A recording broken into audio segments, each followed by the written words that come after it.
మరి ఈరోజు మరి వాస్తవానికి స్వామీజీ 2 విషయాలు చెప్పారు. వాస్తవానికి జరుగుతున్నాయి అలా మనం మన ధర్మాన్ని మనం మర్చిపోతున్నాం. నేను నాది రంగారెడ్డి జిల్లా, దాదాపు 100 కిలోమీటర్ల నుంచి నేను వచ్చాను. మరి గతంలో వీరిని చూశాను. ఇందాక చెప్పారు ఏదో దూరణాల ఏదో అని చెప్పారు. వాస్తవానికి కొంతమంది మహానుభావులు కొన్ని దగ్గరలో ఉంటారు. మరి అదేవిధంగా మాస శివరాత్రి విషయం గురించి కూడా చెప్పడం జరిగింది. మాస శివరాత్రి గురించి నేను కూడా ఈ మధ్య విన్నాను. రంగారెడ్డి జిల్లా మాది కేశంపేట మండలం 9 ఎకరాల గ్రామంలో కిషన్పురం మహారాజు ఉంటాడు. అక్కడ ఒక మహిళ వచ్చింది. నేను వెళ్ళాను. ఒక మహిళ ఎవ్వరు అడుక్కొచ్చింది. వాసనానికి ఇందాక అయిపోయారు. అడుక్కొచ్చింది, తిట్టిరు మస్తు ఆమెను. ఆమె ఇప్పుడు తెలంగాణ రాష్ట్ర అధ్యక్షులు కూడా అయ్యింది. అడుక్కొచ్చి పెట్టింది. ఇది నాలాంటి నేను కూడా అనుకోకుండా పోయినా. ఆయన అడుకొచ్చి పెట్టి ఈ రోజు ఎట్లయితే ఒక ఎమ్మెల్యే గారు వచ్చారు ఆ ఆలయానికి. బ్రహ్మాండంగా ప్రతి నెల జరుగుతున్నాయి బ్రహ్మాండమైన కార్యక్రమాలు. మా యూట్యూబ్లో చూస్తే మీకు తెలుస్తుంది. నేను కూడా నల్లగొండ తిరుగుతూ నాకు అనుబంధం ఏంటంటే రేపు కూడా ఇక్కడ ఈయన మూడు ఆప్షన్లు ఇచ్చాడు. ఏమేమంటే ఒకటి మాస శివరాత్రి చేయమని చెప్తున్నారు, ఒకటి రేపు శంకరానంద స్వామి అందరికి తెలిసిన అతనే అక్కడ కూడా బ్రహ్మాండంగా, ఇంకోటి అక్కడ ఏమన్నారు శివస్వామి సేమ్ ఉన్నారు, నిశ్శబ్దంగా ఉన్నారు. వాస్తవానికి చాలా దొంగల శివస్వామి ఎట్లా చేస్తారంటే గందరగోళం చేస్తారు. మరి ఇక్కడ అదే ప్రశాంత వాతావరణం ఉంది.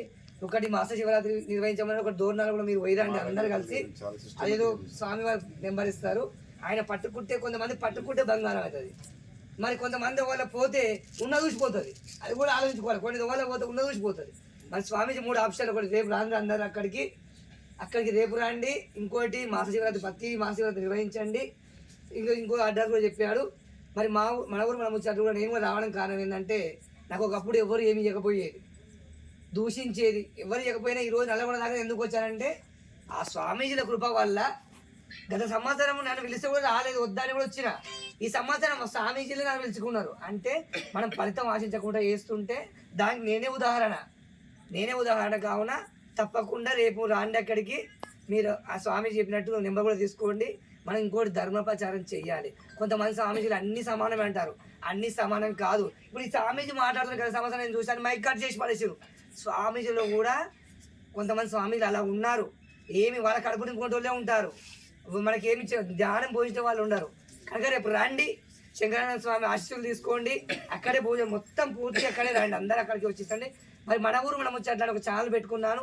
ఇప్పటికి 4007 మంది సభ్యులు అయ్యారు. ఇంకోటి అవన్నీ కూడా సబ్స్క్రైబ్ చేసుకోండి. ఇలాంటి కార్యక్రమాలకు నేను కూడా వస్తూ ఉంటాను. ఇలాంటి మహానుభావుల పాదస్పర్శ దాకాలని నా ప్రయత్నము.